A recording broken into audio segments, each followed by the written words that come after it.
पाकिस्तान और चीन का 6.8 अरब डॉलर का ML1 मुआहदा यकमुश्त ना करने का फैसला सामने आ गया है, जबकि रेलवे लाइन 1 के लिए फेज़ 1 और फेज़ 2 के लिए अलग अलग मुआहदे होंगे।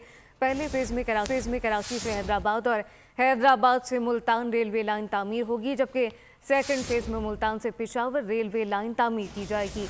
ज़रा के मुताबिक ML1 के लिए चीन से लॉन्ग टर्म फाइनेंसिंग हासिल की जाएगी, जबकि ML1 के लिए पाकिस्तान चीन से कम शरह सूद पर कर्ज लेने का ख्वाहा है। इस मुतालिक आपको ये बताएं कि कराची से हैदराबाद और हैदराबाद से मुल्तान रेलवे लाइन तामीर होगी, जबकि इस मुतालिक यकमुश्त ना करने का भी ये फैसला किया गया है। रेलवे लाइन 1 और फेज़ 2 और फेज़ 1 के लिए 2 अलग अलग मुआहदे होंगे। तफसीलात उमर हयात खान से जानते हैं। उमर, आगा कीजिएगा। उमर हयात खान से राब्ता बहाल करने की कोशिश करेंगे। इस मुतालिक आपको बताएं कि पहले फेज़ में कराची से हैदराबाद और हैदराबाद से मुल्तान रेलवे लाइन तामीर होगी, जबकि ML1 के लिए पाकिस्तान चीन से कम शरह पर यह मुआहदा होगा। पाकिस्तान चीन का ML1 मुआहदा यकमुश्त ना करने का फैसला सामने आ गया है। सब्सक्राइब करें और बेल दबाएं ताकि कोई खबर रह न जाए।